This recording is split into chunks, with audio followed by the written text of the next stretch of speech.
me agendan receta y yo la hago, y resulta que en toda la semana no me han controlado para nada. Yo hago la receta a la hora que quiero, pero ayer me empezaron a controlar llamándome varias veces y justo ahora que iba a entrar me agendaron 5 recetas y por eso que le pedí 5 minutos. Así que el enemigo siempre pone obstáculos cuando queremos predicar su palabra. Pero Dios nos bendice, nos guía, Él sabe por qué, ¿verdad? Bueno, voy a compartir las diapositivas. El pastor Ricardo me pidió que hablara sobre la escatología en la epístola a los hebreos, un tema que él escuchó por allí en internet. Bueno, el, he titulado a este tema El cuándo de la salvación, escatología en hebreos. Y, y bueno, el gran tema, digamos, de hebreos, siempre vemos el santuario, vemos el tema del sacrificio, el tema del pacto, el antiguo, nuevo pacto, pero pocas veces vemos la escatología de Hebreos, porque generalmente nosotros pensamos que los libros escatológicos son Daniel, Apocalipsis, el sermón profético, algunos capítulos de las epístolas de Pablo, pero no miramos Hebreos como un libro escatológico, aunque en realidad en cada libro de la Biblia hay alguna profecía o algún elemento escatológico. Pero Hebreo es interesante, yo creo, y es uno de los libros que más he estudiado de la Biblia. Y, y bueno, le voy a presentar lo que pienso. Vamos a comenzar con algunos detalles literarios que, aunque son un poquito complejos, son necesarios. Son necesarios porque la misma estructura nos ayuda a definir la escatología. ¿M? Y bueno, la estructura de Hebreos es la más compleja de la Biblia, la más perfecta. Y el griego de Hebreos es el griego más perfecto, que algunos dicen que no es un griego koiné, sino un griego clásico de los grandes filósofos. La verdad es que es el libro más elaborado, al punto de que algunos dudan que sea de Pablo, piensan que debiera ser de alguien más intelectual todavía que Pablo. Pero Pablo escribió casi todas sus epístolas desde la prisión o en viaje, a la rápida, podríamos decir. Así que creemos que Pablo escribió este sermón en forma detenida, sosegada, en algún momento en que él pudo elaborar algo bien hecho, usando toda su erudición, sobre todo para dirigirse a sus hermanos, los hebreos. ¿M? Y en realidad no es una carta, sino que es un sermón. ¿M? Es un sermón a los hebreos. Bueno, en cuanto a la estructura literaria, como yo les mencionaba, el hecho de que es tan compleja no permitió que fuera descubierta durante 2000 años, pero en el siglo XX, el siglo recién pasado, un jesuita descubrió la estructura. ¿Mm? Y él, y bueno, gracias a él, Albert Banois, un francés, nosotros sabemos ahora cuál es la estructura literaria de este sermón. Aquí les presento en una de las últimas publicaciones de Banois, él falleció ya, Banois con Darrical, ellos publicaron un artículo y colocan esta estructura que es un resumen, tiene 7 partes, una introducción, una conclusión, una parte escatológica propiamente, que ellos reconocen acá en el capítulo 1 y 2, y también ven una parte escatológica en el capítulo 12 y 13. Luego ellos ven una sección eclesiológica en la C y C', y el centro es el sacrificio, todo lo que tiene que ver con el santuario y la muerte expiatoria de Cristo. ¿M? Pero detallando un poco más, y aquí coloco un autor adventista, el doctor William Johnson, él nos dice, basado en Albert Banois, nos dice que Hebreos alterna dos géneros literarios. ¿M? Alterna el género expositivo y el género exhortativo o parenético. Y nosotros que predicamos sermones todo el tiempo, seguramente hemos escuchado estas palabras. Las secciones expositivas son aquellas donde él argumenta, donde él cita la escritura. Sería, digamos, cuando nosotros dentro de un sermón pedimos a los hermanos que lean un texto bíblico, hacemos un análisis del texto, pero después la parte exhortativa es cuando el predicador exhorta a sus oyentes para que ellos cumplan aquello que está escrito. ¿Mm? Entonces la parte exhortativa aquí no cita la escritura, sino más bien hace un llamado, una apelación. Y esto lo alterna 4 veces en total, exponiendo, luego exhortando, después, una vez que pasa ese nivel, expone un poquito más profundo y exhorta en relación a ello, luego vuelve a exponer digamos, otra sección, vuelve a exhortar y finalmente tiene la exposición más extensa de los capítulos 7 al 10, donde está todo lo relativo al santuario. Y finalmente termina con una larga exhortación. Ahora, como yo les dije que esto es complejo, ¿verdad? Y es perfecto, una joya literaria, se han hecho muchos estudios de esta estructura, incluso han habido tesis doctorales solamente sobre la estructura literaria de Hebreo. Entonces, acá tengo la estructura literaria solo de las exhortaciones, o sea, lo que está en blanco. Toda la sección expositiva, por ahora, temporalmente, lo que está en rojo, lo vamos a dejar de lado, nos vamos a olvidar de eso. Y bueno, Benoit se le ocurrió unir o estudiar solamente las exhortaciones y después por separado las exposiciones. Y cuando él juntó todas las exhortaciones, es decir, la sección B que vemos acá, él descubrió que formaban un quiasmo. Estas 4 exhortaciones, fíjense ustedes cómo la primera nos habla de no despreciar una salvación tan grande, esta nueva revelación que Dios nos envió a través de su Hijo. Al final, otra vez, nos exhorta a no despreciar esta gran revelación que Dios nos envió también a través de su Hijo. Después, la letra B, la exhortación es retengamos la fe para que entremos en el reposo. Esos son capítulos 3 y 4, que se puede dividir en 2 partes. En una parte habla del castigo que recibieron los israelitas en el desierto, los que no entraron, y después habla de la fe y la peregrinación, exhortando, ¿verdad?, a entrar en el reposo. Nosotros vemos que aquí, perdón, al final también hay un llamado a retener la fe para entrar en el reposo, y es el capítulo 11 y parte del 12. Al principio habla de la fe y la peregrinación de esa nube de testigos, ¿verdad? Que por la fe taparon bocas de leones, por la fe sufrieron, y después nos habla de la disciplina o castigo que recibirá aquel que no tenga la fe que ellos tuvieron. Fíjense ustedes cómo la misma exhortación, castigo, peregrinación, castigo.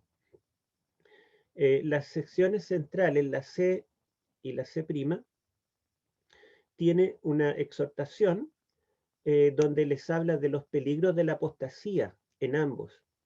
Y tiene 4 subsecciones. Primero, le habla de la apostasía en sí, luego la necesidad del amor, después la esperanza y finalmente los exhorta a entrar al santuario. Y la parte correspondiente, ya no en el capítulo 5, sino en el 10, también habla de los mismos 4 puntos: la apostasía, el amor, la esperanza y una invitación a entrar al santuario, pero en forma invertida, como un buen quiasmo. Entonces yo quiero que ustedes noten lo siguiente. La última exhortación aquí en el centro del quiasmo es este punto 4, donde habla del acceso al santuario, los versículos capítulos 6, 19 y 20, y la primera sección en la exhortación siguiente, ¿verdad? es también el acceso al santuario en Hebreos 10, 19 al 22. O sea, con estas exhortaciones nos prepara el camino para entrar a la exposición principal, que trata justamente del santuario y del sacrificio. Y yo quiero pedirle a dos pastores, si un pastor puede buscar aquí en Hebreos 6, 19 y 20, y otro pastor puede buscar Hebreos 10, 19 al 22. La cual tenemos como segura y firme ancla del alma y que penetra hasta dentro del velo, donde Jesús entró por nosotros como precursor, hecho sumo sacerdote para siempre, según la orden de Melquisedec. Gracias, pastor. Antes de leer el otro texto, miren, después de hablar de la esperanza que tenemos, no en la tierra, sino en el cielo, dice que esta esperanza, a pesar de todas las cosas negativas que podamos vivir aquí, esa esperanza es nuestra segura y firme ancla del alma, que penetra hasta dentro del velo, donde Jesús ya entró como nuestro precursor.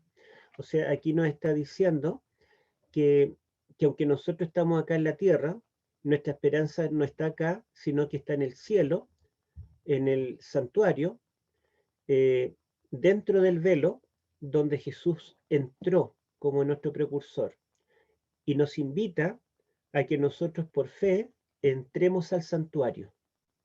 Y después de eso viene toda la sección, ¿verdad? Capítulos 7, 8, 9 y 10, que nos habla propiamente del santuario, ya no como exhortación, sino como una exposición doctrinal, citando la escritura.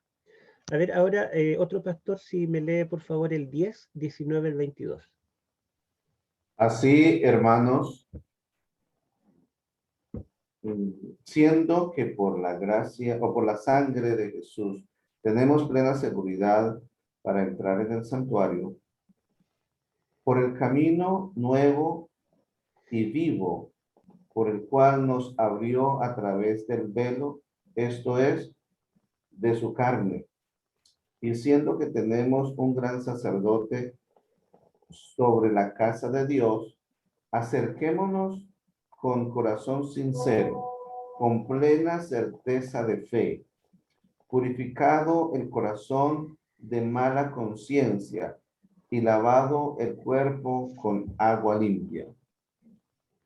Gracias, pastor. Se dan cuenta que ahora, después de terminar toda esta larga exposición de los capítulos 7, 8, 9, 10 hasta el 18 del santuario, entonces concluye acá diciendo que nosotros tenemos acceso al santuario por el camino nuevo y vivo que nos abrió Cristo a través de su sangre, ¿verdad? A través de su carne, traspasando el velo.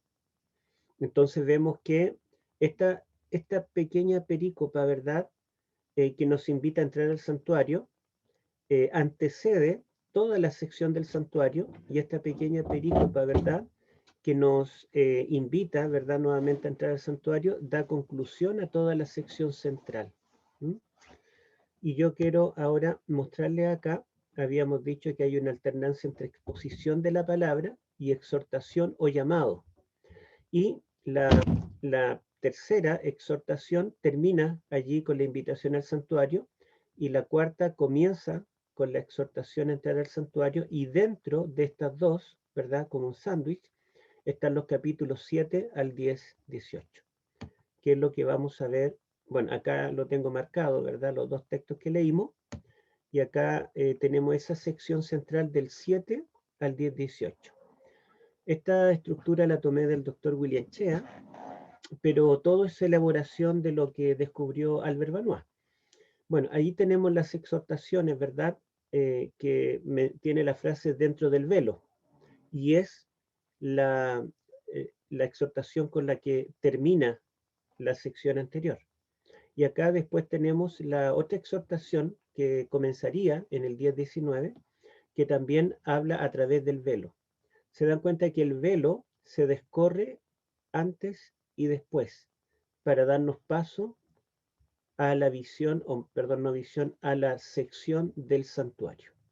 Y esta sección es un quiasmo también donde trata el sacerdocio de Cristo según Melquisedec, algo que repite acá.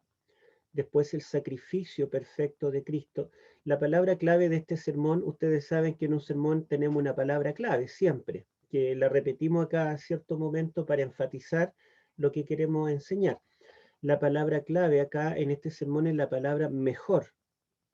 Comienza en Hebreo 1:1 diciendo que Dios nos habló antiguamente en forma parcial y muchas veces a través de muchos profetas humanos, pero ahora Dios nos ha hablado por el Hijo, la mejor revelación.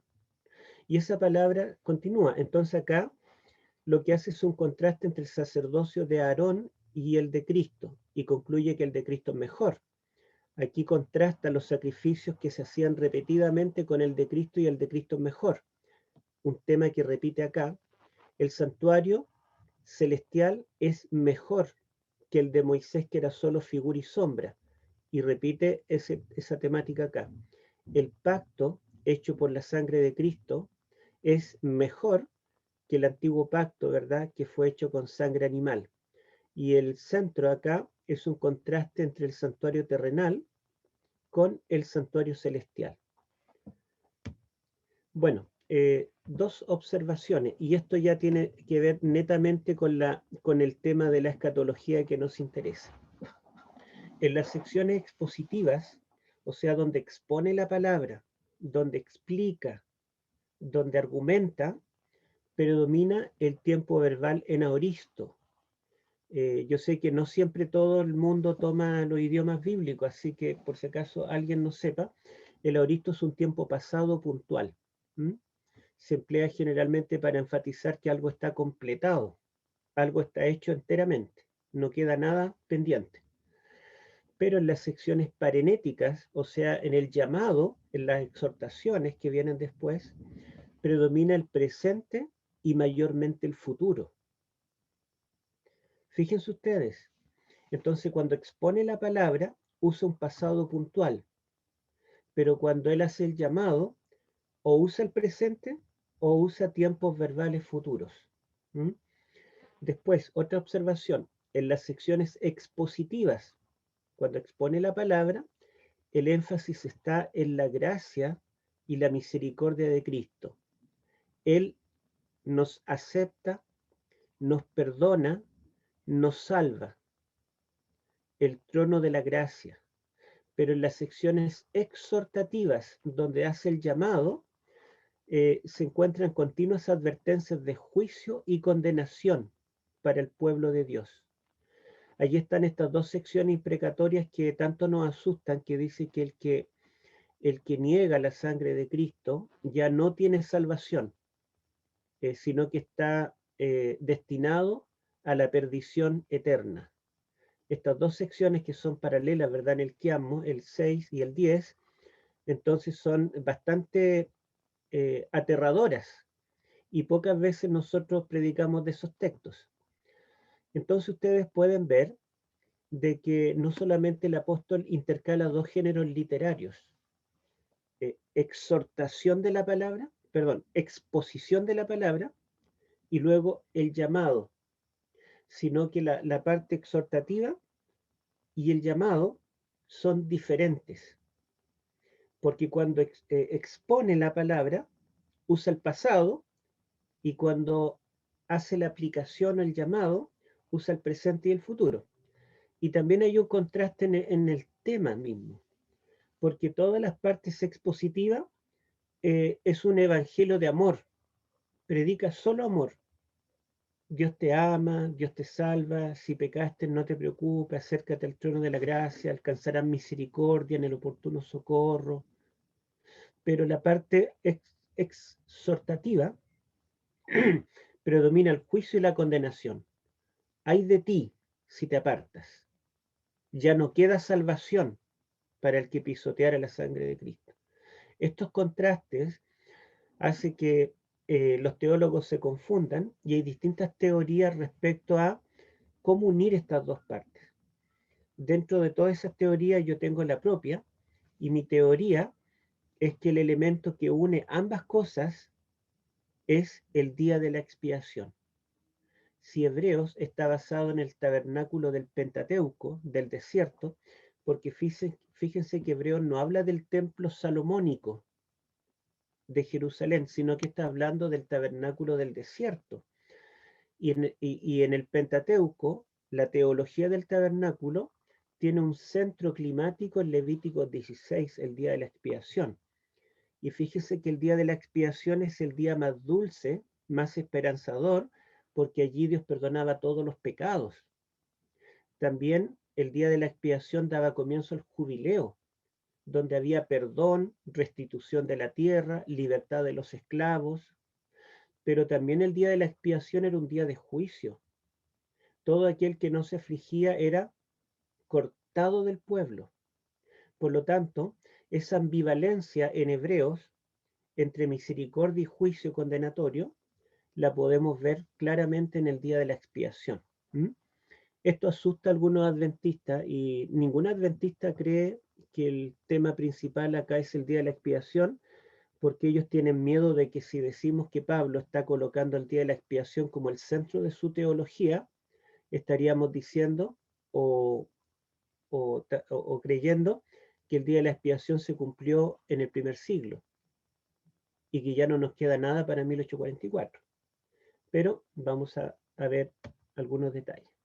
Bueno, ahora nos vamos a enfrentar al problema, ¿verdad? El problema con estas dos secciones, si nosotros no encontramos la armonía, es que algunos de nuestros teólogos, incluso hermanos laicos por allí, toman solamente las porciones expositivas, o sea, lo que yo puse en color rojo, ¿se acuerdan? Donde él expone la palabra, enfatizando la salvación consumada y definitiva en la cruz, y negando el juicio futuro. Porque en las secciones expositivas donde todo es positivo, él usa la aoristo, el tiempo pasado puntual. Cristo ya murió y una vez para siempre. Cristo ya entró detrás del velo. Cristo te perdonó. Entonces ellos dicen, bueno, la salvación está consumada. Cristo ya entró detrás del velo. No hay que esperar a 1844. Hebreos no habla de un juicio futuro, está hablando de que todo el Señor ya nos juzgó, nos limpió, nos libró en la cruz. Ellos enfatizan el pasado. Pero por otro lado, hay otros teólogos y hermanos nuestros que enfatizan las secciones que yo puse en blanco, las secciones exhortativas, donde hace el llamado. Y allí resaltan el juicio futuro que Dios hará. Y resaltan la perfección que allí se nos demanda. Entonces ellos concluyen usando los textos de Hebreos que nos hablan de las exhortaciones, de que hay un juicio para el pueblo de Dios, para el cual tenemos que prepararnos, y Dios demanda de nosotros la perfección. Por lo tanto, la última generación debe alcanzar la impecabilidad. Y si no, ay de ti, ¿verdad? Entonces tenemos esos dos discursos dentro de nuestra iglesia. Bueno,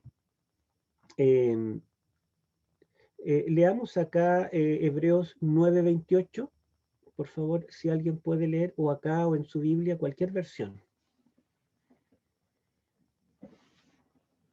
En realidad acá me parece que yo puse el 23 y el 28. Mejor leámoslo de acá porque seleccioné algunos versículos. El 23 lo veo claramente, después me salté algunos para no leer todo. Si lo puede leer alguien, por favor. Fue pues necesario que las figuras de las cosas celestiales fueran purificadas así, pero las cosas celestiales mismas con mejores sacrificios que estos, y de la manera que está establecido para los hombres que mueran una sola vez y después de esto el juicio. Así también Cristo fue ofrecido una sola vez para llevar los pecados de muchos y aparecerá por segunda vez sin relación con el pecado para salvar a los que lo esperan. Gracias. Bueno, estos textos para los adventistas son claves. Curiosamente están en la sección central del libro, pero son claves porque ya nuestros pioneros entendieron que cuando dice que fue necesario que la figura de las cosas celestiales fueran purificadas, así, o sea, con sacrificios animales, las cosas celestiales también deben ser purificadas, solo que con mejores sacrificios que animales, es decir, con la sangre de Cristo. Por lo tanto, ¿verdad? El santuario celestial debe ser purificado. Y cuando habla aquí de dos momentos significativos en el plan de salvación, que Cristo fue ofrecido una vez en el pasado, en Auristo, y aparecerá por segunda vez sin relación con el pecado, nosotros entendemos que la purificación será antes que aparezca por segunda vez, ya que aparecerá sin pecado. Y de esta manera nosotros conectamos esta purificación del santuario celestial con Daniel 8:14, que nos habla de que en 1844, después de 2300 días proféticos, el santuario sería purificado. Sin embargo, somos únicos en esta interpretación, nadie más lo entiende así, ni los católicos ni los evangélicos, y también los mayores detractores de esta doctrina han salido del adventismo, y curiosamente han salido de Australia. Han habido teólogos y pastores que han dicho que el autor de Hebreos no está diciéndole a los lectores de su tiempo, a los cristianos de su tiempo, no se preocupen porque en 2000 años más el Señor los va a purificar, sino que Él le está diciendo, hermanos, no se preocupen porque el Señor ahora está purificándonos. Veamos, por ejemplo, algunas citas. El pastor William Fletcher, que vivió en tiempo de Elena de White, murió en 1947, él escribió bastante sobre el tema y él negó el santuario. Dice, él no aceptaba que Cristo había transferido nuestros pecados al santuario celestial cuando ascendió. No hizo transferencia, sino que hizo remisión, decía él. Aparecerá por segunda vez sin relación con el pecado. Él lo entiende que él nos redimió al ascender. Él fue a limpiarnos, no fue a registrar, de acuerdo al tipo, ¿verdad?, del santuario terrenal, que el sacrificio diario era una forma de traspasar el pecado al santuario, y recién en el día de la expiación se purificaba. Por lo cual, él dice, sería incorrecto pensar que Cristo saldrá del lugar santísimo cargando todavía con los pecados para transferirlos sobre Azazel. Él dice, si nosotros tratamos de ver el día de la expiación, acá en Hebreos, significaría que Cristo al salir del santuario celestial, cuando termine el juicio, tendría que salir con pecados y colocarlos sobre Azazel o Satanás durante los 1000 años, pero Hebreos dice claramente que él saldrá sin relación con el pecado. Después tenemos a Robert Ridman, que la verdad yo no encontré las fechas de él, de cuando nació, y no sé si está vivo todavía, pero él se hizo conocido por una revistita que se llamaba Llamado al Santuario, ¿verdad? Y Pregonero de Justicia. Él también de Australia, en una revista que se llama Good News for the Adventists, dice que en hebreo la expiación del pecado fue completa en la cruz. La sangre de Cristo fue derramada una vez y para siempre. Esto no compatibiliza con la idea de un juicio futuro. O sea, nosotros no tenemos que esperar, los cristianos hebreos no tenían que esperar hasta 1844 para saber si habían sido limpiados. Ellos ya fueron limpiados con la sangre de Cristo. El juicio, dice él, ocurrió en la cruz, y cita allí algunos textos. Mucho menos concuerda con un juicio investigador que afecta al pueblo de Dios. Según él, el cristiano no será juzgado, citando algunos textos. Y quizá más conocido, más cercano, Desmond Ford, que falleció recientemente, ¿verdad? También teólogo nuestro de Australia, dice que Cristo no necesita entrar por segunda vez al lugar santísimo del santuario celestial. Dice que Él entró y que Él ya entró. A ver, a ver, me perdí aquí. Sí, dice, entre comillas, cito aquí palabras de él, dice, los lectores de Hebreos no están esperando ansiosos que Cristo entre al Santísimo en alguna fecha futura, sino que están esperando ansiosos que Él salga de allí, porque dice que Él saldrá, ¿verdad? Acá otra vez, aparecerá otra vez sin relación con el pecado. O sea, la espera de los lectores de este sermón es que Cristo salga de allí y que venga a buscarnos. No es que Cristo entre recién en 1844 al lugar santísimo. Él dice, es una salida, no una entrada de Cristo, lo que los hebreos esperan. Estas objeciones son en realidad importantes y creemos que son honestas de ex pastores nuestros que han estudiado la Biblia, ¿verdad? Así que es necesario responderlas. Por lo tanto, no se pueden ir todavía, porque hay que aclarar un poquito esto. Bueno, yo encuentro que en Hebreos lo que tenemos es una escatología inaugural. Muchas veces, o la mayoría de los teólogos piensan que en Hebreo tenemos una escatología realizada. Y un poquito para recordarles qué significa cada cosa, la escatología más normal, como escatología, significa estudio del fin, de los eventos finales. La escatología normal es lo que tiene que ver con el tiempo del fin, con la segunda venida, con el juicio final, con el milenio, la resurrección, etc. Pero hay una escatología realizada que la vemos principalmente en el Evangelio de Juan. Mientras Mateo, Marco y Lucas nos dicen que predicaremos para que el mundo conozca a Cristo y sea salvo, Juan dice, el que cree en Cristo ya ha sido salvo, ¿verdad? Y dice, por ejemplo, que no habla de un juicio futuro, sino que Juan nos dice que el enemigo ya ha sido juzgado. Y pareciera que todos los eventos futuros Juan los coloca en su tiempo.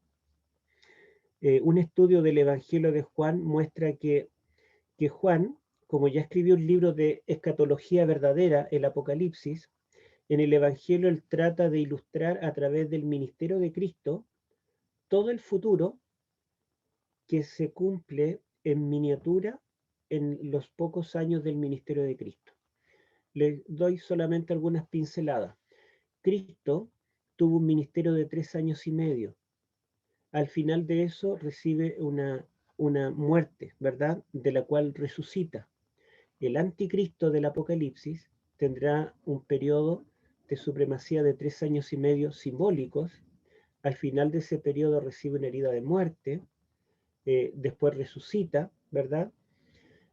Juan es nombrado como el resto de la simiente de la mujer.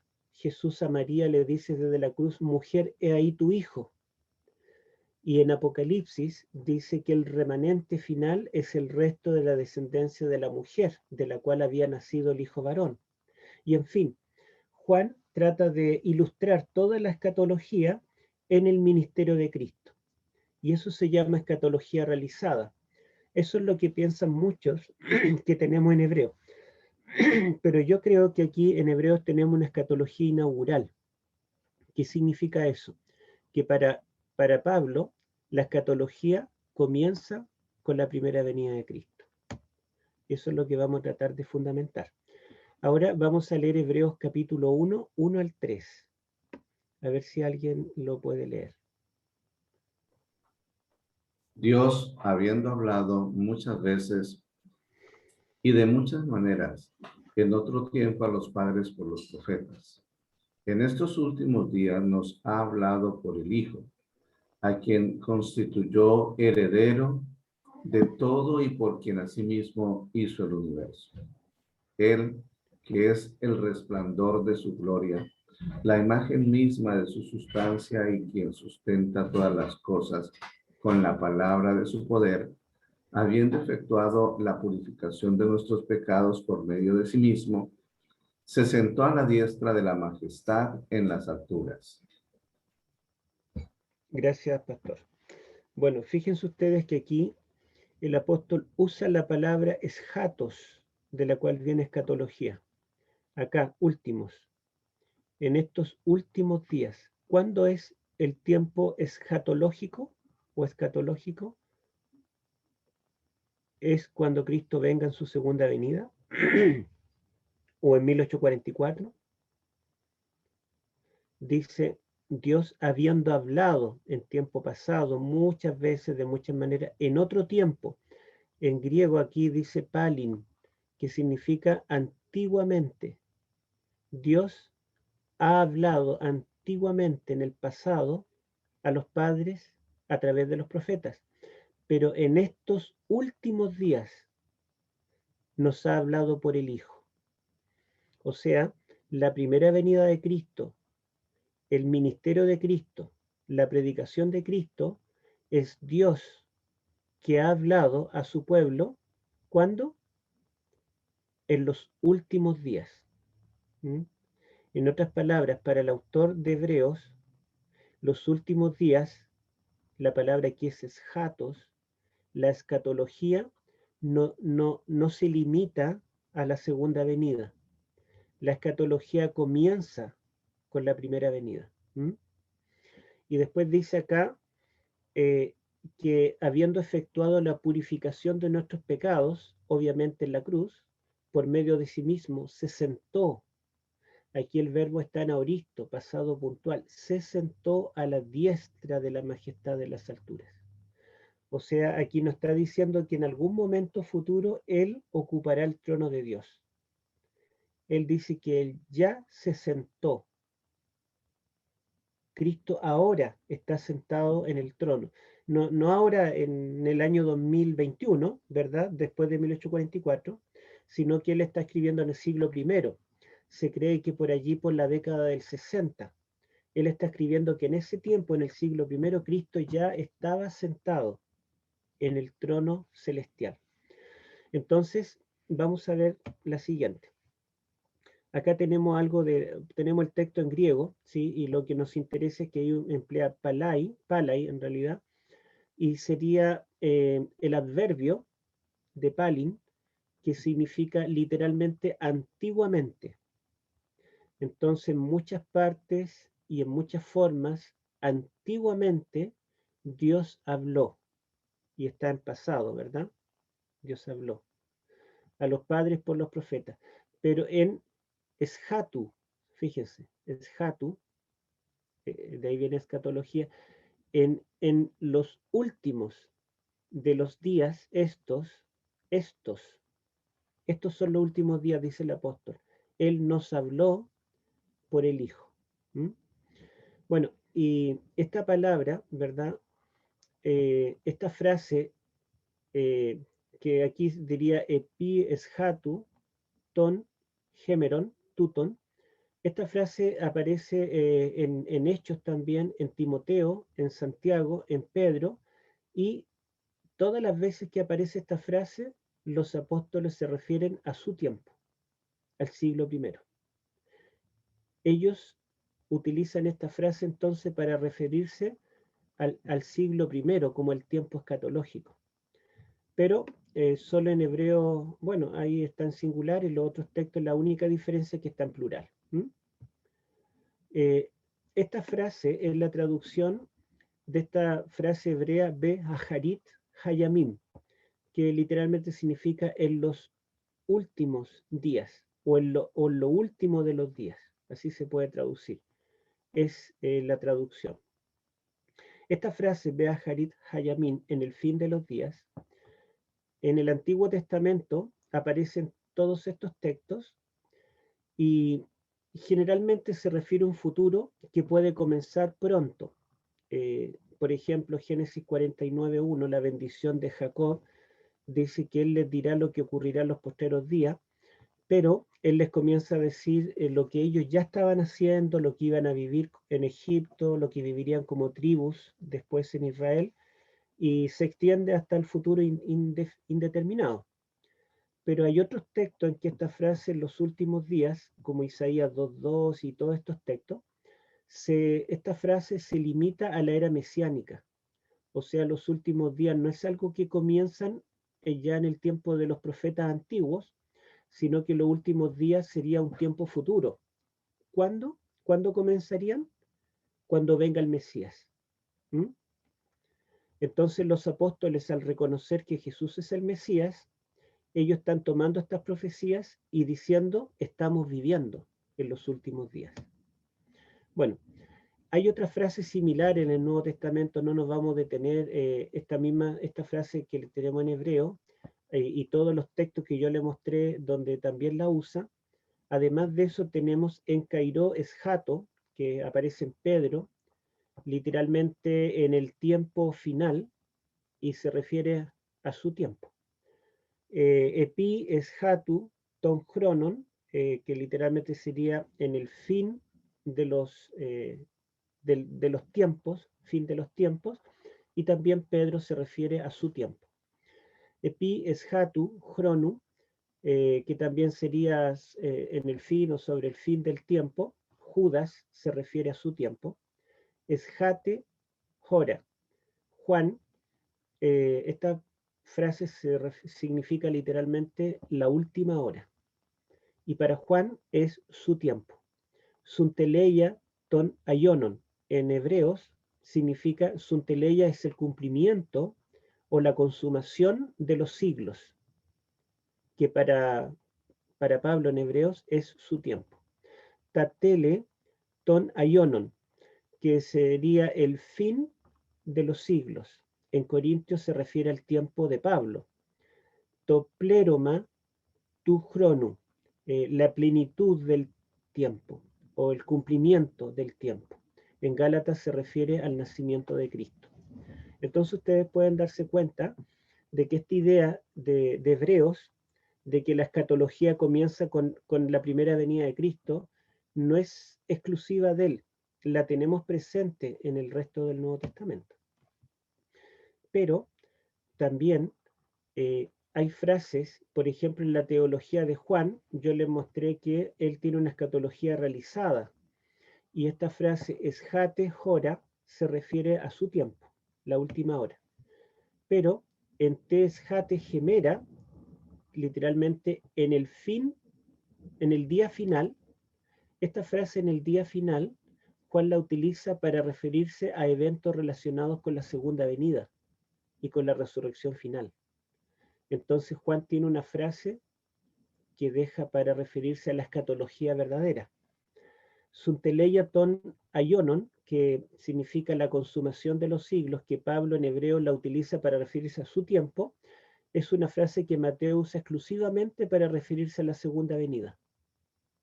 O sea, Mateo limita esta frase a los eventos del fin, a la verdadera escatología.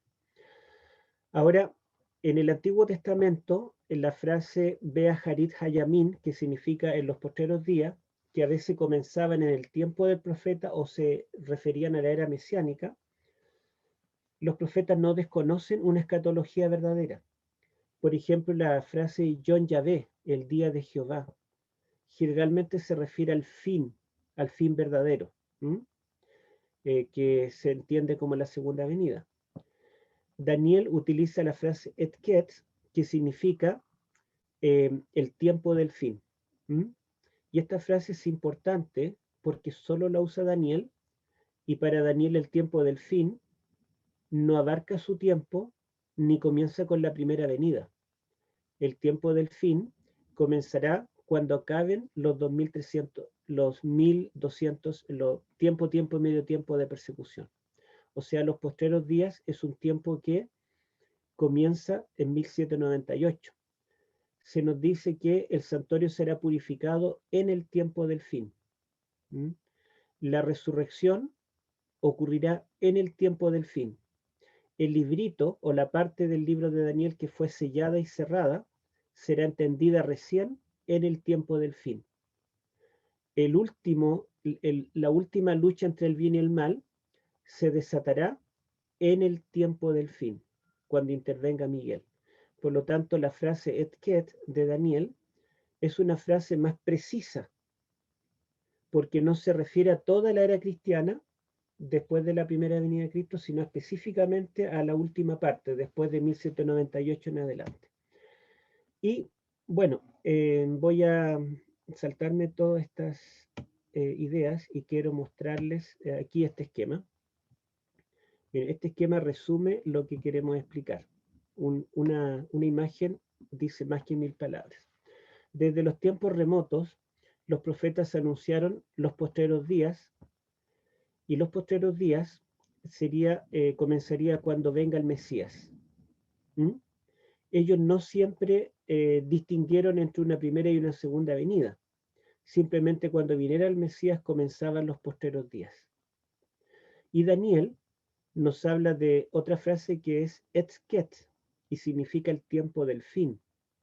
Y esta frase, tiempo del fin, comienza en 1798 y abarca todos los eventos finales: el juicio, la resurrección, la batalla final, la glorificación, la segunda venida. Por lo tanto, hay una escatología historicista, podríamos decir, que comienza con la primera venida, pero tiene un énfasis después de 1798.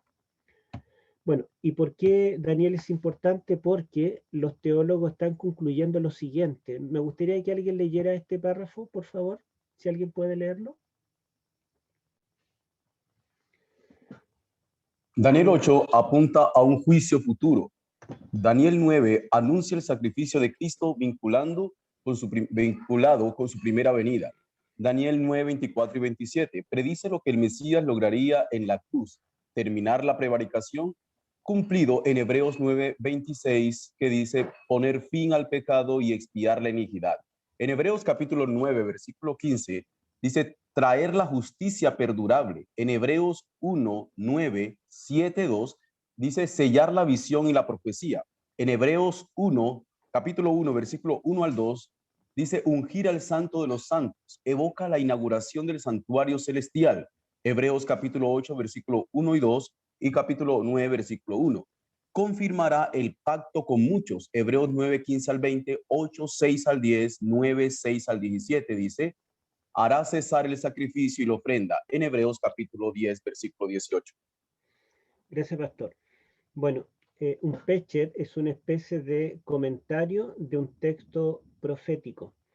Era una forma usual para los hebreos, y como Pablo le escribe a los hebreos, muchos piensan que lo que tenemos acá en este sermón es un sermón al estilo Pesher, o sea, donde Pablo, todo el sermón a los hebreos, estaría explicando Daniel 8 y 9.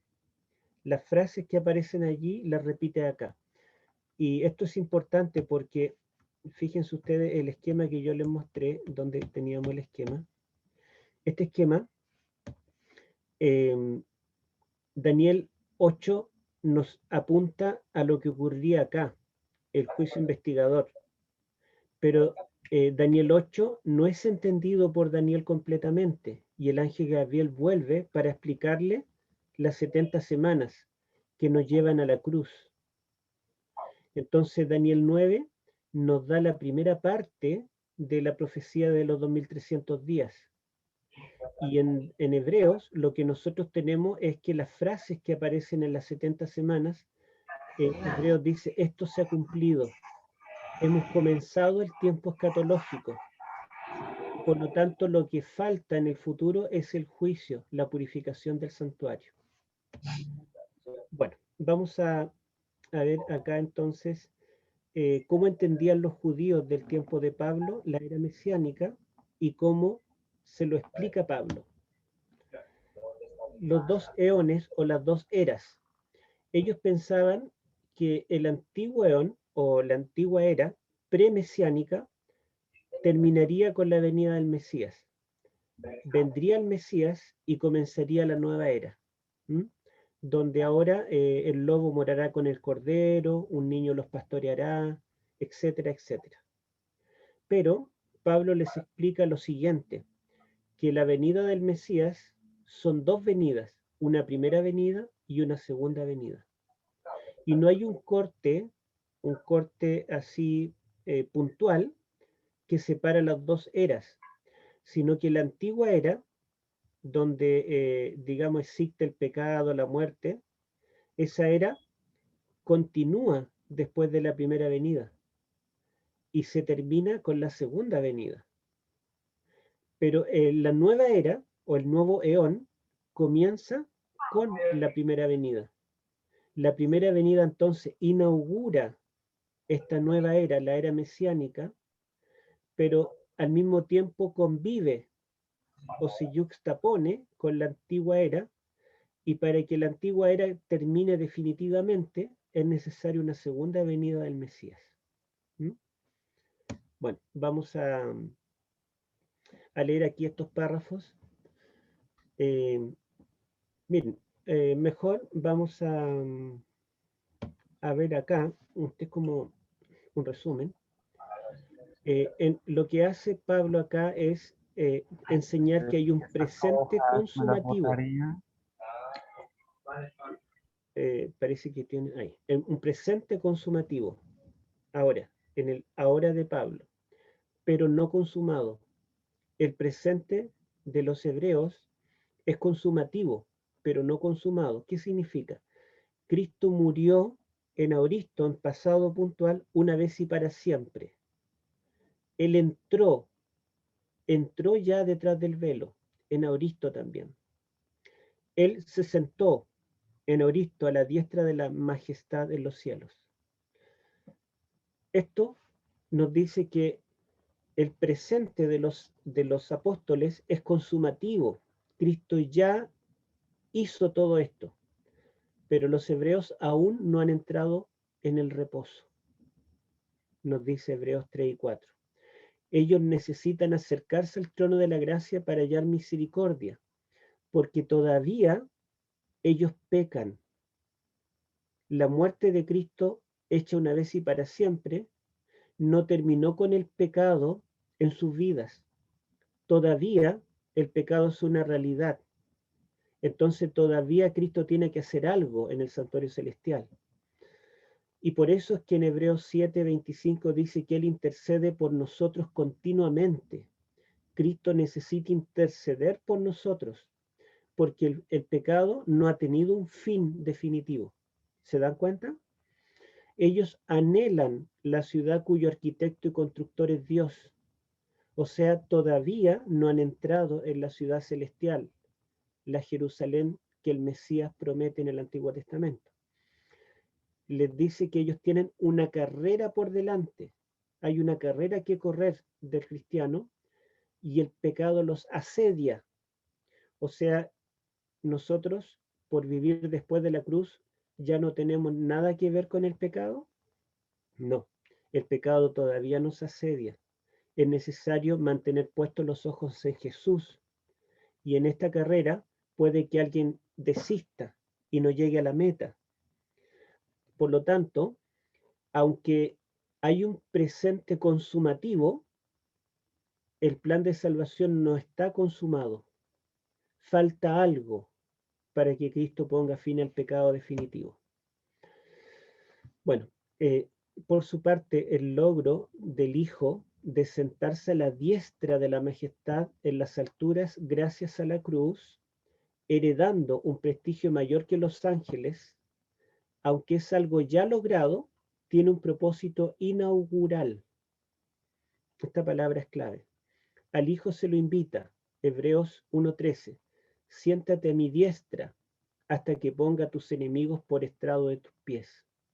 Esa frase, hasta que, significa que su sentarse a la diestra de Dios no es porque ha terminado la historia de la salvación, sino que falta una parte, que los enemigos de Cristo sean puestos a sus pies. En Hebreos 10, 12 y 13 dice, pero este sacerdote, después de ofrecerse por los pecados un solo sacrificio para siempre, se sentó a la diestra de Dios en espera de que sus enemigos sean puestos por estrado de sus pies.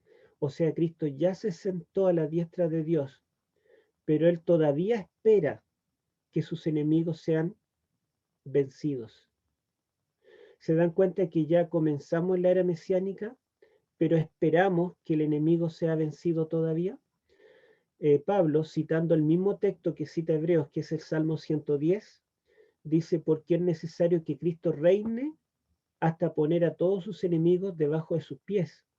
El último enemigo que será destruido es la muerte. O sea, mientras haya muerte, significa que todavía el antiguo eón no ha terminado. El plan de salvación no ha sido consumado. Y quiero recordarle acá.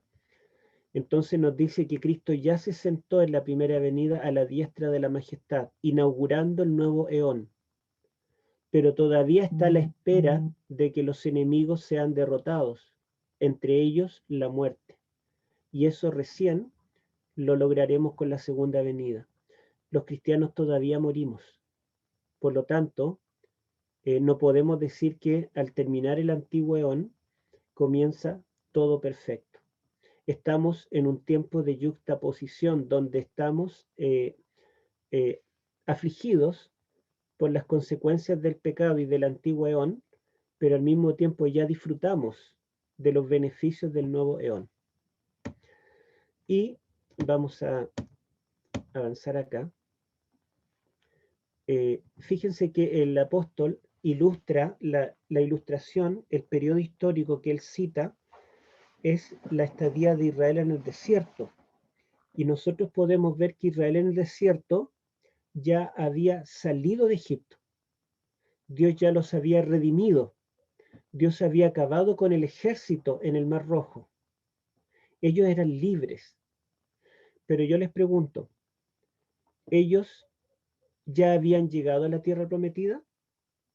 ¿Ya estaban disfrutando de esa tierra que emana leche y miel? No, estaban en un periodo de transición.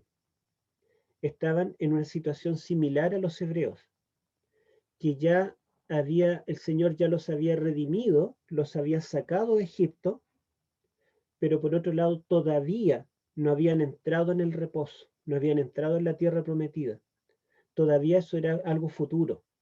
Entonces se yuxtapone, ¿verdad?, la obra del Señor en el Éxodo y la libertad con todavía el sufrimiento, la rebelión, el pecado y una condición de nómade, ¿verdad?, antes de establecerse en la Canaán terrenal. Eso mismo les dice el apóstol aquí. Bueno, a ver si algún pastor lee esto, por favor. Este parrafito. Dice, por eso el papel predominante de la fe en Hebreos, capítulo 3 y 4 y 11 y 12. La generación del desierto no entró en el reposo por no tener fe, según el capítulo 3, versículo 18. En cambio, los héroes de la fe entrarán porque tuvieron fe. Hebreos 11, 13. Así también se resalta la esperanza en lo que ha de venir. Deseamos, sin embargo, que cada uno de ustedes siga mostrando ese mismo empeño hasta la realización final y completa de su esperanza. Y los exhorta, mantengamos firme la esperanza que profesamos, el ancla del alma. No es la seguridad de haber llegado al puerto, sino la seguridad en medio del camino. No es la seguridad de un tiempo calmo, sino la seguridad en medio de la tormenta. Ya, mire, este punto yo lo quise poner textual de un artículo que yo escribí, porque pienso que es clave. Eh, eh, él los exhorta a tener fe, en griego pistis, eh, y los exhorta a tener fe en lo que ha de venir, en algo que todavía no ven. Y la generación del desierto, con la cual lo está comparando a ellos, sí, salieron de Egipto, sí, fueron redimidos, pero se perdieron muchos de ellos, porque no tuvieron fe. En cambio, los héroes de la fe del Antiguo Testamento que menciona en el capítulo 8, ellos sí entrarán en la Canaán celestial, en la ciudad cuyo arquitecto y constructor es Dios, pero no entrarán por méritos, sino que entrarán porque ellos tienen fe en la obra del Señor. Pero es interesante que no dice que ellos ya entraron, sino que dice que ellos todos murieron anhelando entrar, porque dice que el Señor no iba a hacerlos entrar a ellos inmediatamente después de morir, sino en un momento futuro, en la resurrección, para que no fueran ellos perfeccionados aparte de nosotros. Quizá podríamos leer allí en Hebreos 11, 39 y 40, buscando en la Biblia. Ese texto no lo pegué acá. Si algún pastor lo puede leer, por favor. A ver, leamos solamente, sí, el 39 y 40.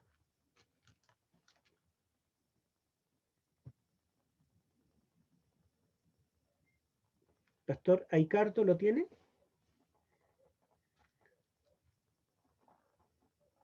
O si no, alguien que lo tenga en la ¿Me Biblia. repite el texto, por favor, pastor? Hebreos Discúlpeme. 11, versículos 39 y 40.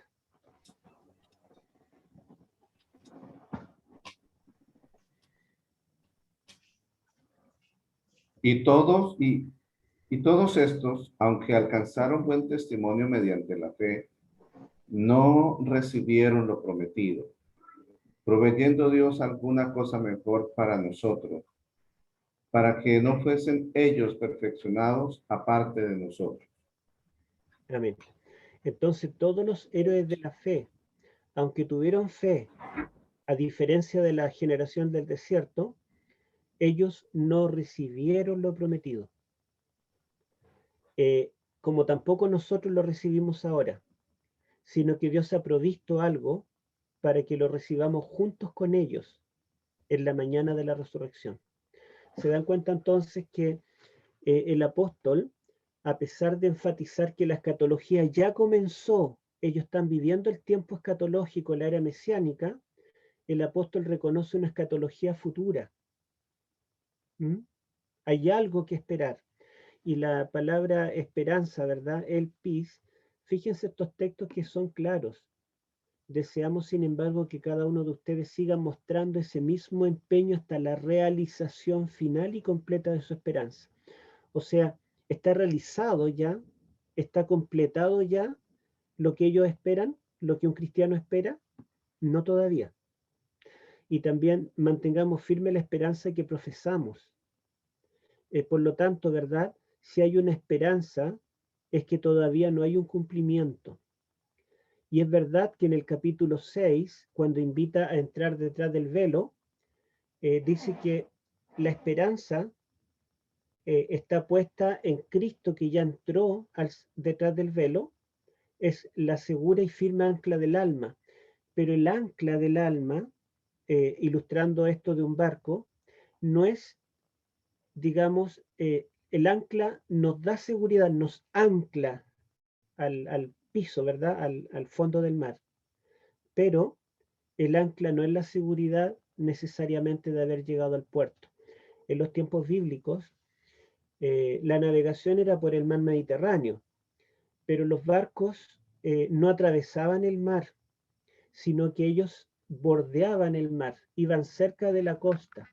En caso de que viniera una tormenta, ellos podían tirar el ancla y podía alcanzar el fondo, porque en ese tiempo no existía los sistemas de navegación modernos ni tanta seguridad. Por lo tanto, un viaje, por ejemplo, desde Israel hasta España, Tarsis, no era atravesar el mar, sino que era dar toda la vuelta hasta llegar a España. Por lo tanto, en cualquier momento del camino, cuando los azotara una tormenta y no tuvieran qué hacer, ellos podían lanzar el ancla y el ancla les daba firmeza. Ellos no estaban parados en algo sólido, pero el ancla estaba afirmada de algo sólido, de una roca. Eso significa, ¿verdad?, que la seguridad que tiene el cristiano es en lo que Cristo está haciendo detrás del velo, en nuestra ancla. Pero el ancla, como digo, no significa necesariamente que hemos llegado al puerto. El ancla se usa no en el tiempo de calma, sino en el tiempo de tormenta. Por lo tanto, el apóstol no está diciendo que ya no tienes más que preocuparte de un juicio futuro, ni de una venida, que ya todo está arreglado, ya fuiste perdonado, ya el Señor murió una vez para siempre, no hay nada para el futuro. No, no es lo que nos quiere decir. Bueno, vamos a mencionar aquí dos aspectos que son importantes. Fíjense que el apóstol muestra a Jesús como el mediador del pacto y como el sumo sacerdote. Muchas veces nosotros pensamos que es lo mismo, pero son dos funciones diferentes. Yo les pregunto, ¿quién era el sumo sacerdote del tabernáculo del desierto? A ver si alguien me puede decir.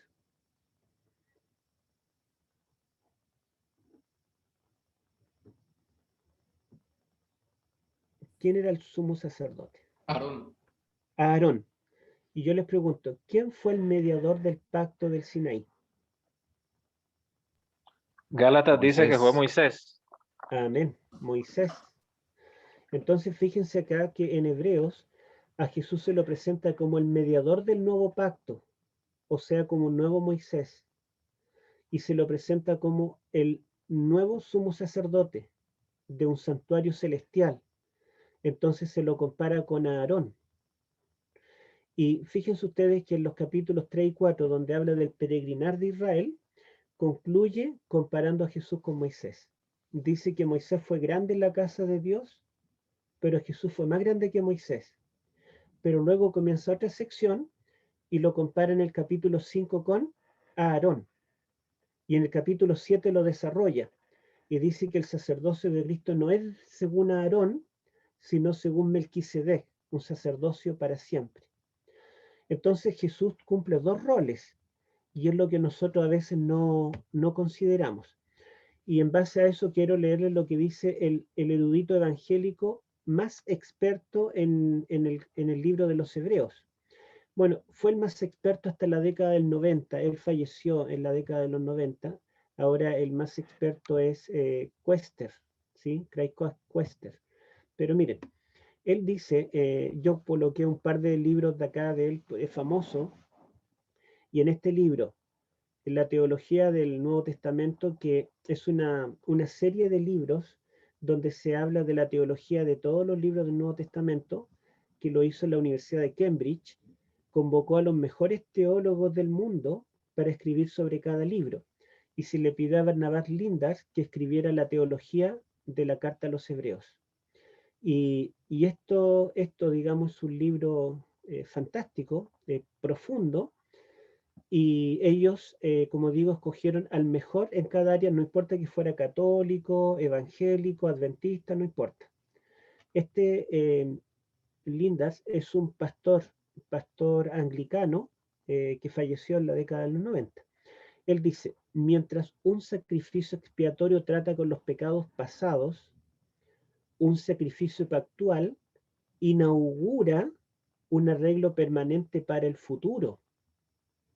Una vez que un pacto ha sido solemnemente inaugurado con las sanciones de un sacrificio, se espera que permanezca. Aquello es lo argumentado en Hebreos 9. Bueno, yo no sé si ustedes dimensionan lo que dice este teólogo, experto en hebreos, no adventista. Él dice que el énfasis del capítulo 9 es que Cristo es el sacrificio del nuevo pacto, no solo un sacrificio diario del santuario. Y al ser el sacrificio del nuevo pacto y al ser el mediador del nuevo pacto, Hebreos está hablando del papel de Cristo en forma inaugural. Él está inaugurando algo. Y se espera que esto que él inaugura permanezca para el futuro. O sea, este erudito en Hebreos está diciendo que en Hebreos todo se cumplió en el siglo I. ¿No hay nada para el futuro? No. Al contrario, él está en el fondo, está llegando a la misma conclusión que llegaron nuestros pioneros. Mire, y les coloco acá el más erudito en hebreo del tiempo actual, de ahora, del 2021. La Universidad de Yale, ustedes saben que tiene un comentario quizá el más erudito que existe, que son como 60 volúmenes, hay un volumen para cada libro de la Biblia. buscó también a los mejores teólogos, fueran judíos, católicos, evangélicos, para que escribieran un comentario a cada libro de la Biblia. Y para escribir sobre Hebreos, le pidieron al erudito del Nuevo Testamento Craig Koester.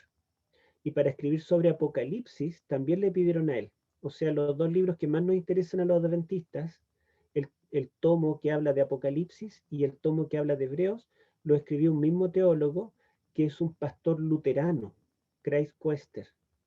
Y él, analizando Hebreos en este tomo, dice, el santuario terrenal, no puse todo textual porque sería muy largo, pero lo que él nos dice es que el santuario terrenal y sus ritos eran solo sombra de la realidad celestial. Al ser el celestial el original de la sombra terrenal y todo lo realizado en él, significa que la práctica levítica presagiaba la purificación de la tienda celestial por parte de Cristo. O sea, él dice, no es que Hebreos, al hablar de un santuario celestial, están tratando de imitar lo que se hacía en el terrenal. No, es al revés, porque el original es el del cielo. Y cuando Dios reveló un ritual a los judíos en tiempo de Moisés, todo este ritual que llegaba a un tiempo escatológico, que era el día de la purificación del santuario, esto se hacía en ese santuario terrenal porque Dios se lo reveló y porque significa que esto presagiaba que el santuario celestial también, en un tiempo futuro, debía ser purificado.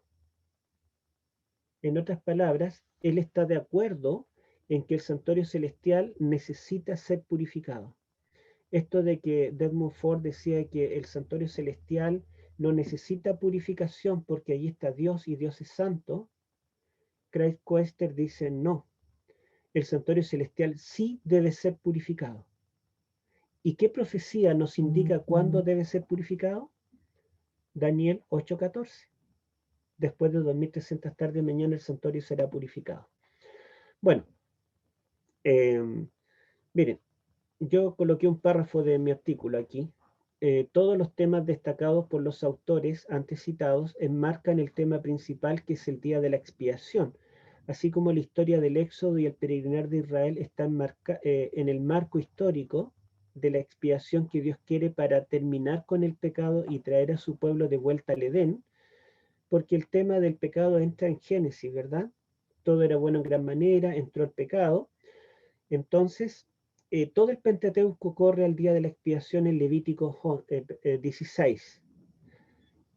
Fíjense que en Génesis 1 y 2, el hombre podía ver a Dios cara a cara. Esto se pierde. Pero toda la historia de Génesis, Éxodo, Levítico nos lleva a Levítico 16, donde hay un hombre que puede ver a Dios cara a cara, a Aarón, en el día de la expiación. Y luego hay un descenso de esta narrativa de Levítico 16, llegando a Números, Deuteronomio, y Deuteronomio 34:10 termina diciendo que el que escribió todo el Pentateuco fue Moisés, y habla de la muerte de Moisés, pero dice, Moisés es el único hombre que ha visto a Dios cara a cara.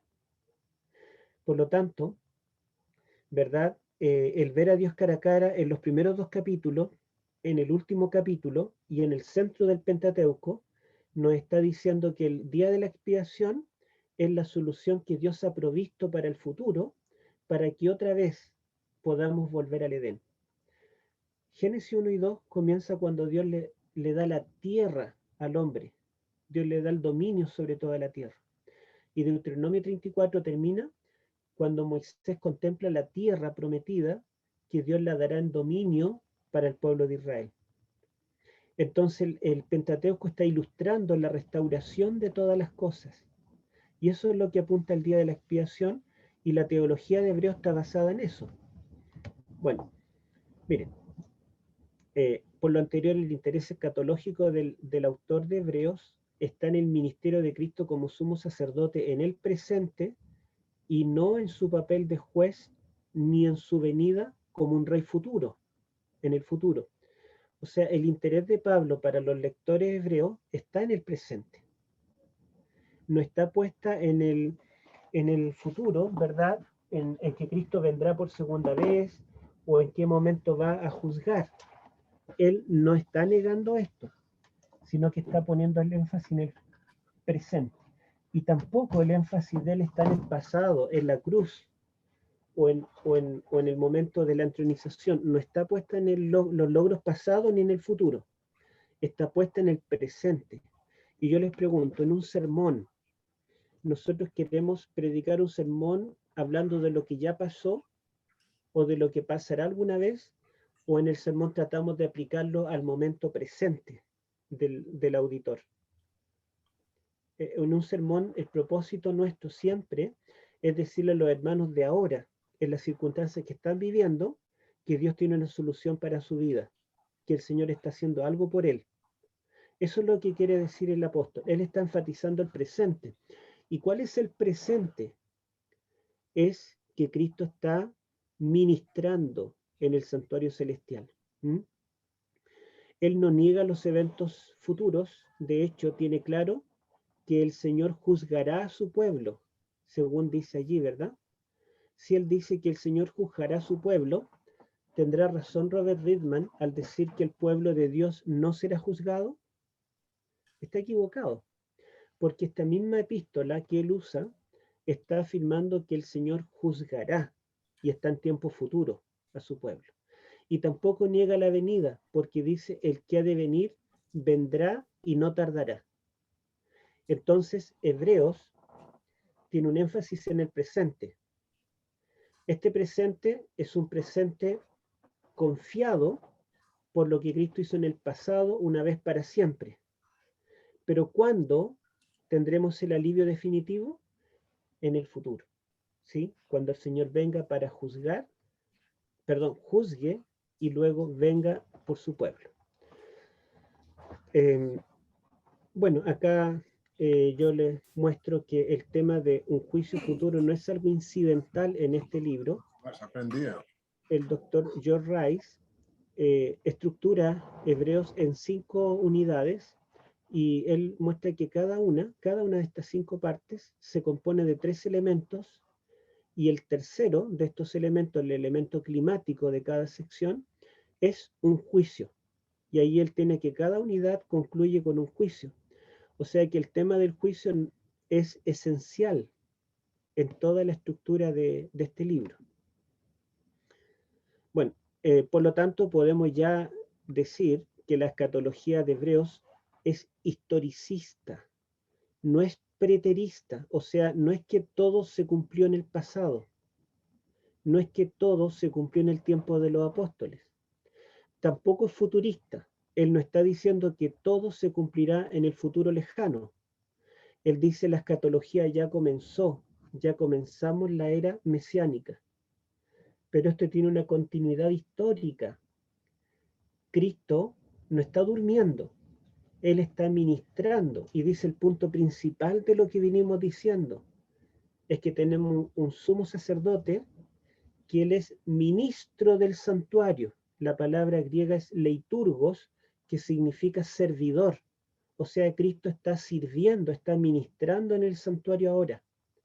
Y esto tendrá un clímax cuando Él purifique este santuario y ya deje de interceder por nuestros pecados, sino que termine con el pecado. Así que el preterismo y el futurismo son ajenos a la escatología de Hebreos. A ver, bueno, esto es más o menos lo que dije, pero quiero citar citas de 2 teólogos. Mira, el interés del autor de Hebreos no está en lo que Cristo hizo en el pasado, la cruz, lo enfatiza, pero no es lo que él se interesa, no es su interés en el sermón, ni tampoco lo que hará en el futuro, el juicio y la segunda venida, sino en lo que está haciendo en el presente, su rol sacerdotal de mediación. El erudito más grande en el mundo católico en Hebreos es Albert Benoit, que yo les dije que él incluso descubrió la estructura literaria. Es el máximo exponente de Hebreos en el catolicismo.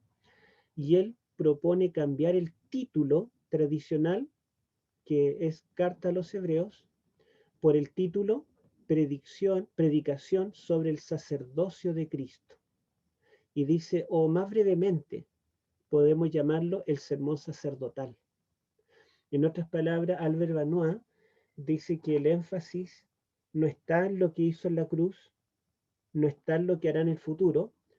El interés del autor en su sermón es decirle a los hermanos de origen hebreo lo que Cristo está haciendo ahora. ¿Qué está haciendo ahora?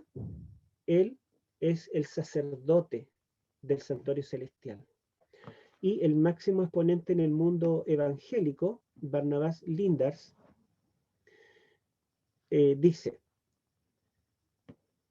que esto da la más fuerte indicación que la obra sacerdotal de Jesús es el corazón de la doctrina de nuestro autor y el asunto crucial en la situación que él está intentando remediar. O sea, este autor evangélico dice que lo esencial de este sermón no es que en la cruz se cumplió todo, sino que la obra sacerdotal de Jesús es el corazón de la doctrina del autor, y esa obra sacerdotal solucionará o va a remediar el problema que afecta a los cristianos hebreos. Y acá tengo, bueno, una breve aclaración respecto a, principalmente acá, a esta sección. Acá tenemos toda la estructura expositiva y dijimos que esta sección exhortativa termina acá, hablando dentro del velo, y después termina toda la sección expositiva, última, principal, con esta frase a través del velo, del 10, 19 y 20. Y muchos piensan que a través del velo, o dentro del velo, se refiere a la entrada al lugar santísimo, pero quiero mostrarles algunos detalles. Miren, a ver si alguien puede leer aquí en la Reina Valera, este texto del capítulo 6, 18 al 20.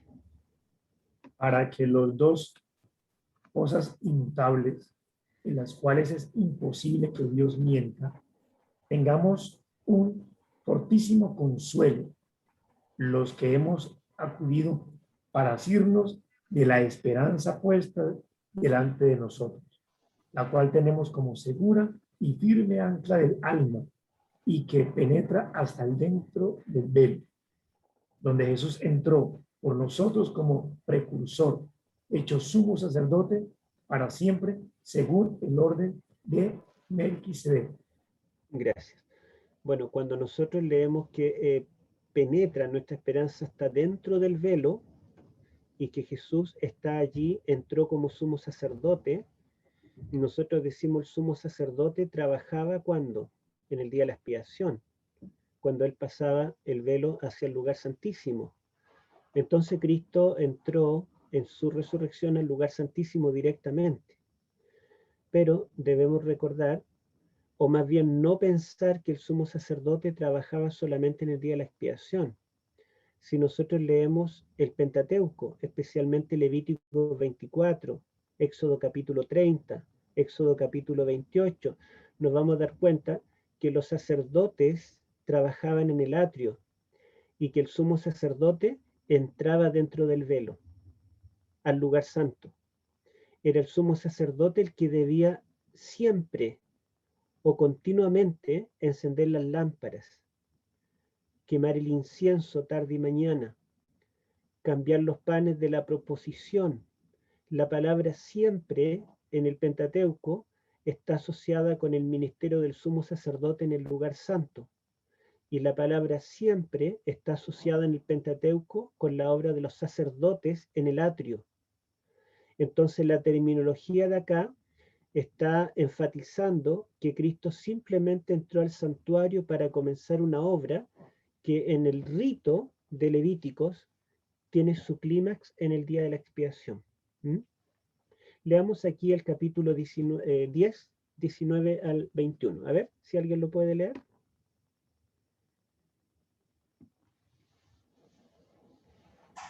Dice, así que hermanos, Así tenemos... que-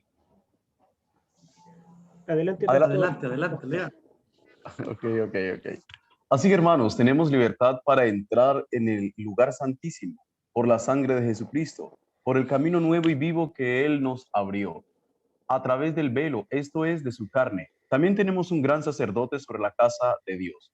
Por la sangre de Jesús, hermanos, tenemos... Hasta ahí. No, no, Ok. no, es solamente el texto. Miren, yo lo que quiero destacar es que en la Reina Valera, que es la Biblia que más usamos, dice que Cristo entró al lugar santísimo, ¿verdad? Tenemos libertad para entrar al lugar santísimo.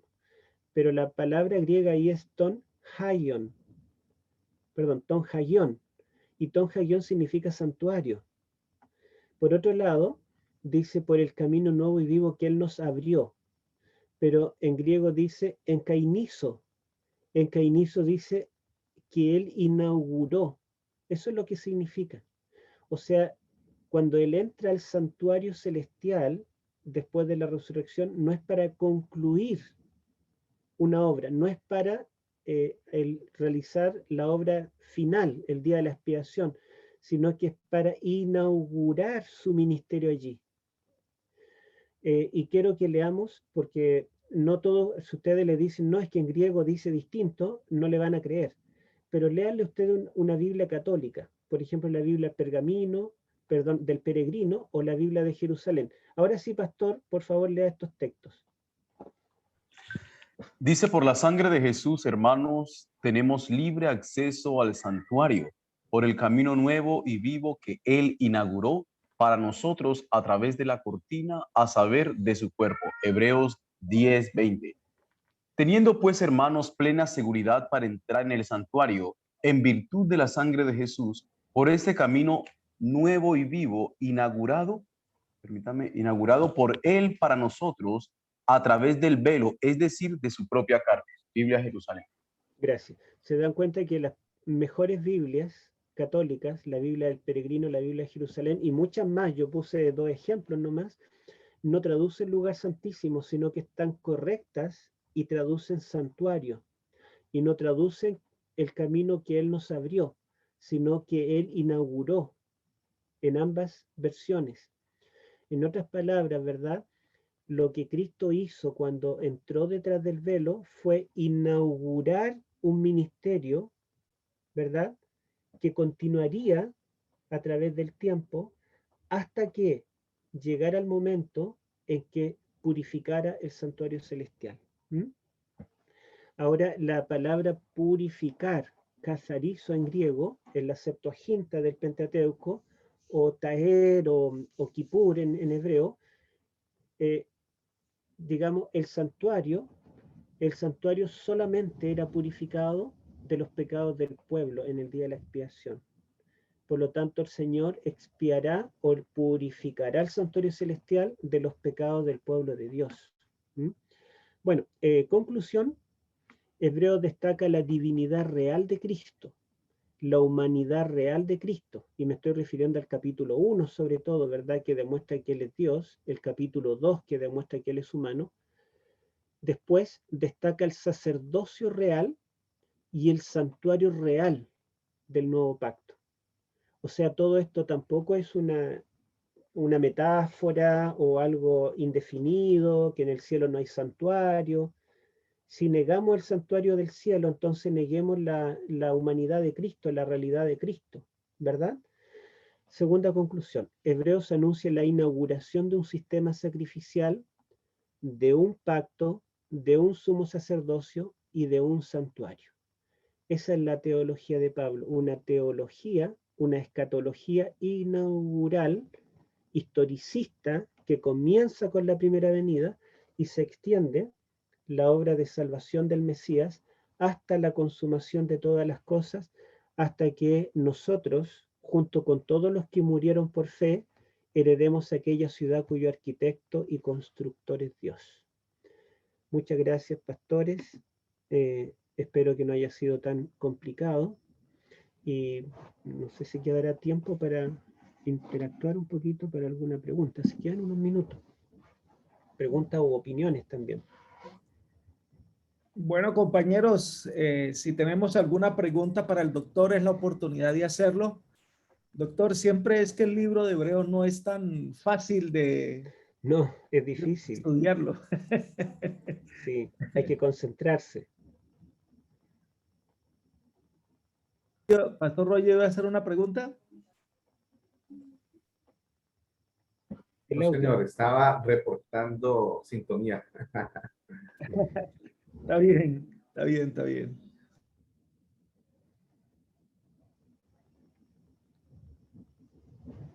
A ver, los teólogos van a hacer alguna pregunta. Toca volver a ver el video y masticarlo con detalle. Repítanlo, véanlo de nuevo. Y yo les voy a compartir la diapositiva también. Ok. Miren, Edwin cuando Gallego. nosotros nos enfrentamos a un teólogo evangélico, católico, a veces tenemos vergüenza por nuestra interpretación de Hebreos. Pareciera que usamos ciertos textos como una secta, pero no lo consideramos en el contexto. Pero la verdad es que nuestra postura es muy sólida. Y yo cité intencionalmente eruditos católicos y evangélicos, los mejores, para que ustedes vean que lo que nosotros decimos no es algo loco, es algo bíblico. Veo que el pastor Edwin Gallego levantó la mano. Doctor, buenos días. Tengo Buenos días. dos inquietudes. Ujú. Una es si encontramos base en el libro de Hebreos para explicar el ministerio de Cristo en dos fases. Ujú. Esa Y es la pregunta. la otra pregunta es, el argumento que dan los teólogos protestantes y católicos en sí niegan de alguna manera el santuario real en los cielos, o sea, la existencia de ese santuario real en los cielos. Básicamente son las dos preguntas. Ya. Bueno, voy a comenzar con la segunda. Los teólogos católicos y evangélicos sistemáticos niegan la existencia de un santuario real en el cielo. El santuario es una metáfora, es algo en la dimensión espiritual, podría referirse a una instancia, pero no hay un santuario. ¿Mm? Dios no necesita un santuario, Dios es espíritu y no puede ser que Él tenga un santuario para morar. Es el argumento que dan. Pero ustedes pueden ver que lo concreto que nos dice el Antiguo y el Nuevo Testamento es que sí hay un santuario en el cielo, lo menciona aquí en forma explícita, es el punto principal de la teología de Hebreos.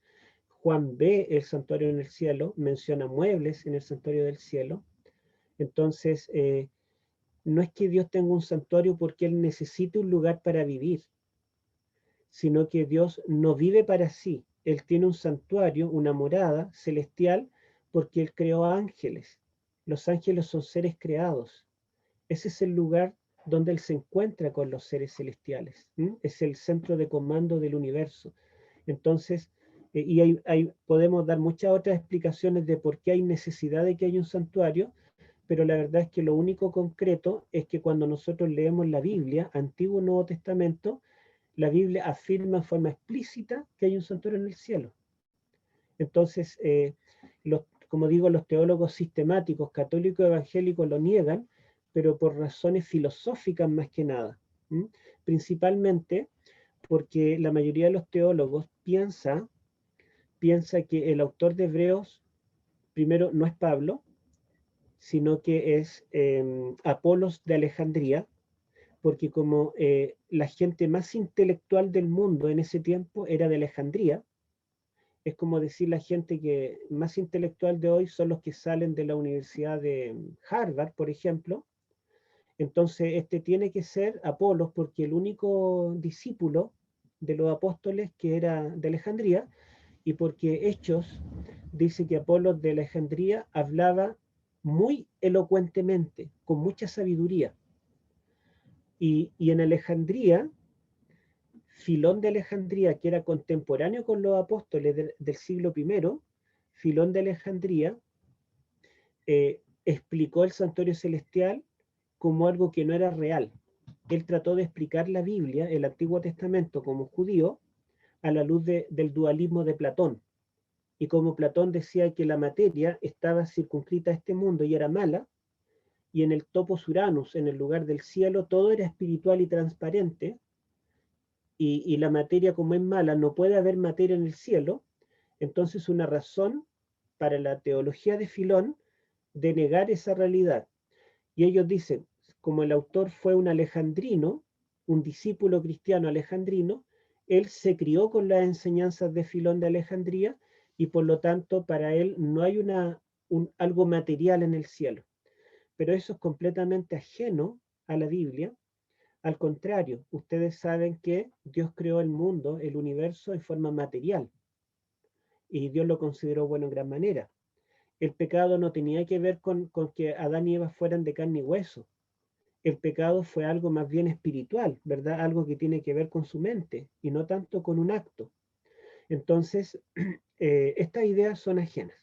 Segundo, Hebreos da la pauta para entender que el santuario celestial tiene dos departamentos y por lo tanto Cristo tiene un doble ministerio, un ministerio continuo y un ministerio anual o definitivo de juicio. Sí, precisamente cuando nosotros leemos los capítulos principales de Hebreos, los capítulos 8 y 9, nos dice en el capítulo 8 que el antiguo pacto era un pacto que al llamarse antiguo debía ser reemplazado por el pacto definitivo, el nuevo pacto. ¿Mm? Y en el capítulo 9, versículo 1, dice que el antiguo pacto tenía ordenanzas de culto y un santuario terrenal. Y que este santuario del antiguo pacto tenía dos departamentos. Detrás del primer velo estaba el lugar llamado Santo y tenía tales muebles. Detrás del segundo velo estaba el lugar llamado Santísimo y tenía el arca del pacto. Y dice, así también el santuario terrenal tenía dos ministerios.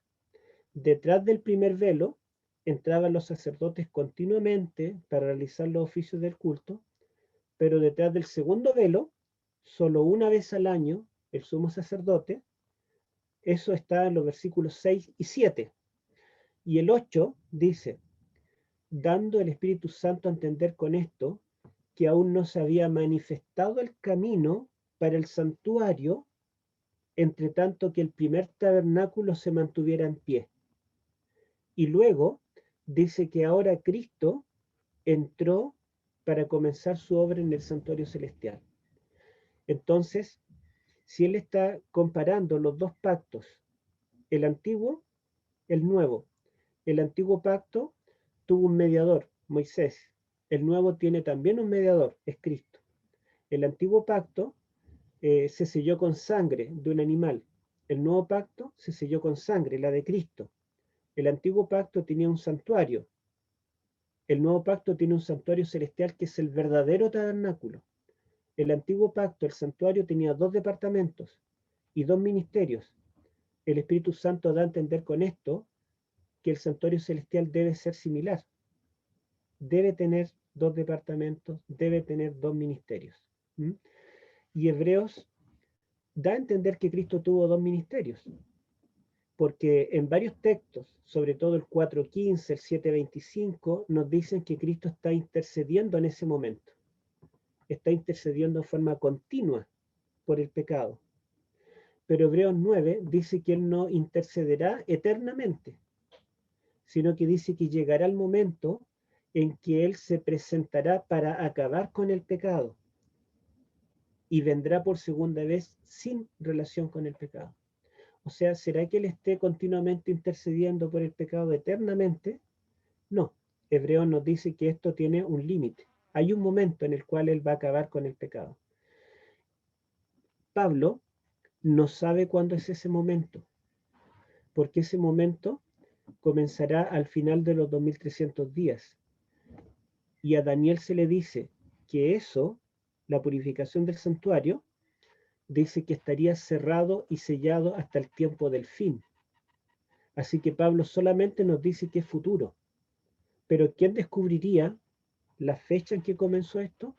Los cristianos que vivan en el tiempo del fin. Esa es la respuesta, Pastor. Pastor Alfonso. Sí, señor Pastor Urrutia, gracias. Gracias por la exposición muy apropiada y gracias por ese contenido tan especial. Pastor, quiero hacer el siguiente comentario. ¿No? Usted ya lo señalaba que la epístola a los Hebreos es una epístola bastante compleja y allí el autor de Hebreos, que nosotros creemos que es Pablo, hizo un despliegue de su conocimiento de la historia y la teología del Antiguo Testamento, ¿no? Pareciera ser que para poder entender Hebreos hay que hilar muy delgado, ¿no? Y a través de toda la historia parece como que no ha estado tan claro. No sé qué concepto tendrá el judaísmo, si para ellos será muy claro el asunto de ese ministerio que Cristo desempeñaría, porque parece que el punto general es que la expiación terminó en la cruz y ya no pasa nada más. Parece como que se escapa, parece que el libro de Hebreos fuera no para gente que consume alimento, leche, sino sólido, ¿no? Entonces, ese tema de Hebreos hay que hilar muy delgado. Por ejemplo, usted habló de encainizo y que diferencia entre inauguración y esto y lo otro, ¿no? Esos son asuntos, y de hecho muchos en la historia de la iglesia se han estrellado con ese tema, y usted habló bien de que varios de ellos son de Australia, ¿no? No sé, la iglesia parece que dio una respuesta a Desmond Ford sobre el tema ese del santuario. No sé si usted tiene ese material o tiene un material parecido, o dónde está ese material, dónde lo puede encontrar uno porque la iglesia tiene un punto de vista muy claro sobre la epístola de Hebreos, sobre todo el capítulo 6, pues, que es el que se utiliza para decir que en el año 31 fue que Cristo entró de una vez directamente al lugar santísimo, ¿no? Entonces, me gustaría, no sé qué comentario tiene usted al respecto.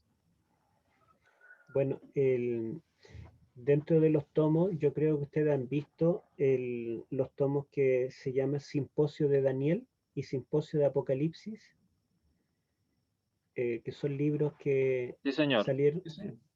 Bueno, justamente esos libros salieron en la década de 1980, cuando Desmond Ford planteó su tesis.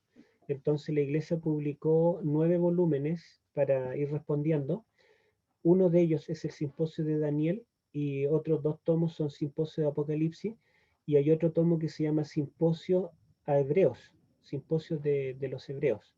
Y allí todos los capítulos, todos los temas, tratan solamente del libro de los Hebreos. Me parece que está traducido también al español. No, yo no tengo ninguno de los simposios, los leí en la universidad cuando estudiaba teología, pero esos libros yo diría que son los más, están dentro de lo más profundo que nosotros tenemos de Hebreos. Ahora, en el año 1976, la iglesia sacó un folleto de Hebreos, y en el año 1986 sacó un folleto de Hebreos, pero ese lo hizo William Johnson, que fue el que enfrentó a Desmond Ford, que incluso después en Estados Unidos en televisión lo enfrentaban a los dos, porque el más grande erudito adventista en hebreo era William Johnson. Entonces el folleto del 1986 hecho por William Johnson es posterior a la crisis de Ford. Ese folleto es el más profundo que ha sacado nuestra iglesia. Después salió otro folleto de Hebreos que lo hizo Eckhart Miller, pero la verdad es que no tiene la profundidad del año 86. Y ahora todos los folletos se pueden encontrar online, se pueden bajar en PDF. Yo ni sé la página, pero buscando de pronto los encuentro y he bajado varios. Entonces ese folleto es una joya, se llama Bendita Certeza. Y si lograran encontrar el libro auxiliar del folleto del año 1986, también, la verdad es que muy profundo, y justamente fue escrito después de Ford. Ahora, el doctor Félix Cortés, de origen mexicano, es el profesor actual de Andrews de Hebreos, y él hizo su tesis doctoral en Hebreos. Y esa tesis y todas las tesis de Andrews están gratis en la página de Andrews. Ahí ustedes buscan tesis Andrews University y le van a mostrar ahí todas las tesis. Ustedes buscan por nombre Félix Cortés o buscan Hebreos, en inglés Hebrews, y lo van a encontrar. Todo este material está en inglés, excepto el folleto, que obviamente los folletos están en todos los idiomas, y el libro Simposio sobre Hebreo, ese también me parece que está traducido al castellano. No nos ha llegado a nosotros, doctor. Estaba mirando ahorita los tomos aquí del Eso simposio no ha llegado. y no aparece, aparece el santuario, aparece un enfoque histórico de la profecía, de la salvación, pero simposio de Hebreos como tal no nos ha llegado todavía a la división interamericana. Ya, bueno, acá yo tampoco lo he visto en realidad, ¿eh? Pero sí creo que lo he visto en internet, que está en España, me parece, pero acá en Chile, en la división sudamericana, no lo he visto. Pero sí en inglés, obviamente, está en las bibliotecas, la biblioteca de la universidad, pero en castellano me parece que yo lo he visto en internet, que ya existe, así que habría que averiguar. Vamos a averiguarlo. Los hackers, ¿dónde están? ¿Dónde están los hackers? Sí. Martín. Presente, presente. Aquí estoy tomando nota. Bueno, si lo bueno, consiguen, bueno. me lo comparten también. Está bien, Martín. Entonces ya tiene la tarea, Martín. Bueno, pues doctor, muchas gracias. Creo que hemos visto de una manera diferente el libro de Hebreos. Realmente, como usted lo ha mencionado, nuestro estudio no ha sido un estudio muy profundo ni tan detallado del libro de Hebreos, y creo que cuando lo escuchamos ahora nos damos cuenta de la profundidad, de la importancia del estudio de un libro como este, ¿no? Y sobre todo en el enfoque escatológico que se le da, pues es muy interesante, ¿no? Muy interesante poder volver a retomar un tema de un libro, pues que siempre nos dedicamos, como que pasamos de largo por Hebreos, ¿no? Estamos con las epístolas. Solamente se utiliza el capítulo 11, pastor. Ah, sí, el capítulo 11, el de la fe. Y el 4:15. Y el 4:12 y no más. Sí, correcto, correcto. Como que pasa uno de largo por este libro, por la complejidad que tiene, ¿no? Pero gracias, doctor. Creo que nos ha motivado a investigar más. No sé si los compañeros tienen alguna observación. Si no, entonces, para concluir esta primera sección. Creo que... Muy bueno el estudio, mi pastor. Muy bueno. Y muchas gracias al doctor allí por esta exposición. Gracias. Les compartiré el PowerPoint a través del pastor Ricardo para que se los comparta. Excelente, pastor. Gracias. Gracias, doctor. Muy amable. Bueno, compañeros, gracias, mi doctor. Dios le bendiga. Un buen día.